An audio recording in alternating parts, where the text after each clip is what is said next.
से भरा पड़ा है, जिसे सुनकर आज के ज़माने में यकीन करना मुश्किल हो जाता है।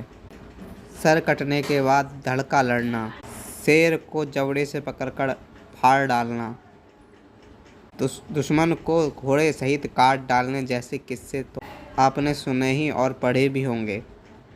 क्या आपने कभी ऐसा सुना है कि एक योद्धा युद्ध के मैदान में अपना सिर भूल आया हो? तो आइए आज आपको ऐसे ही एक अज्ञात वीर के कहानी से रूबरू कराते हैं। उम्मीद है कि आप इस वीडियो को लाइक ज़रूर करेंगे। चलिए अब वीडियो शुरू करते हैं। ये कहानी है छापोली ठिकाने के ठाकुर सुजान सिंह शेखावत।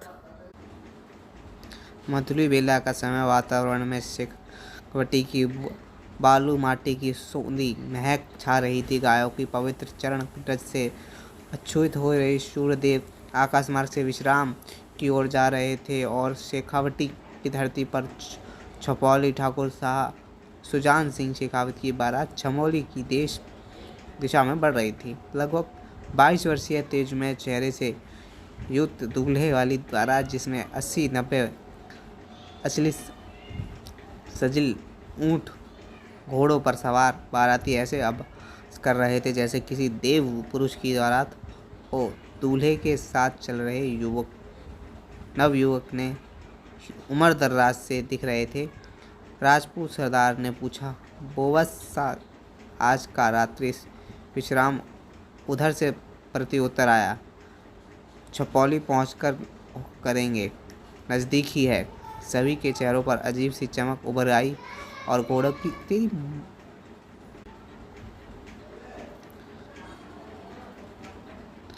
की चाल स्वत बढ़ गई। इतने दिनों बाद घर का विश्राम, इससे सोचकर सारी दिन भर की थकान दूर कर दी। सुजान सिंह ठाकुर ने गायों बैलों के कंधे में बड़ी घंटियों के मधुर स्वर के बीच में से आवाज़ आ रही थी सुनने का प्रयास किया। आवाज़ कुछ साफ नहीं आ रही थी। ऐसा लग रहा था जैसे कोई आह्वान कर रहा हो। सबसे पीछे चल रहे घुड़सवार की ओर देखते हुए सुजान सिंह बोले, यह शायद चरवाहों की आवाज़ है, ज़रा सुनो क्या कहना चाहते हैं। तुरंत उत्तर आया, हुक्म कुछ नहीं, ऐसे ही बकवास कर रहे हैं। घुड़सवार ठाकुर सुजान सिंह के व्यवहार से शायद बहुत ज़्यादा परिचित रहा होगा। उसने चरवाहों को डांट कर भगाना चाहा, भागो यहाँ से और उनकी ओर लपका, हल्ला मत करो, जाओ यहाँ से। सुजान सिंह ने देखा और सरदार से रोका, ठहरो ठहरो, बोला, इनको क्या बात है। सुजान सिंह की आवाज़ आई, प्रति उत्तर बहुत स्पष्ट हुआ, सुनाई आया, झीमर झीमर मेवा बरसे, मोरा छतरी छाई, कुल में है तो जांगड़ सुजान, फौज देवरा आई। सुजान सिंह चौंक कर साथ चल रहे राजपूत सरदारों की ओर देखा। किसकी फौज, किस मंदिर पर आई? चरवाहों के साथ आए गुज्जर और अही समाज के लोगों ने बताया। वो सुनकर सुजान सिंह चौंक पड़े। हुक्म, बादशाह औरंगजेब की फौज ने खंडेला कस्बे के बाहर डेरा डाल दिया है। कस्बा पूरी खाली हो चुका है। कुछ बुजुर्ग और मंदिर के पुजारी ही वहाँ कल मोहन देव जी के मंदिर को तोड़ने की मुनादी है। साथ ही 100 गायों को हलाल करने वाले हैं। कस्बे पासी पहाड़ों पर चले गए हैं। क्या करें? क्या वीर शेखावत जी की धरती पर राजपूत नहीं बच रहे? सुजान सिंह ने उधर आकाश में उड़ती हुई धूल देखी तो समझ गए कि मछले असुरों की सेना आ गई है।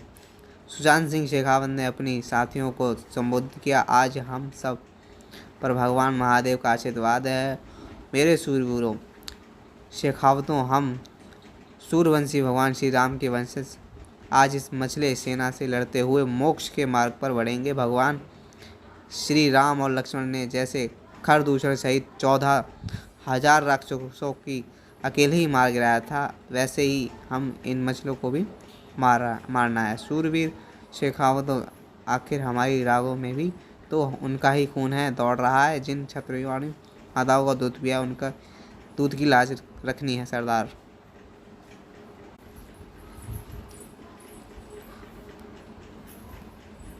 और मुगलों और शेखावतों के बीच एक भीषण युद्ध हुआ। उसके बाद उधर आ गए आप। वीर छतरानिया का स्वर गूंजा। आपने कुल की और मेरी धर्म की लाज रखी।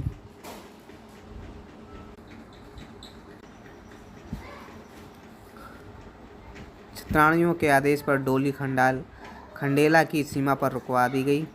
वो मुझे मिलने आएंगे, एक सती का सतीत्व बोल रहा था, तो उनकी बात कौन टाल सकता था। दूर से आते हुए घोड़ों की टापों ने बताया कि वो आ रहे हैं। झुंझुर से सुजान सिंह का कदम यानी धड़ लिए घोड़ा सती छतरानी की ओर बढ़ रहा था और पीछे मेचे, मोती बाबा और सैकड़ों गांव वासी चल रहे थे।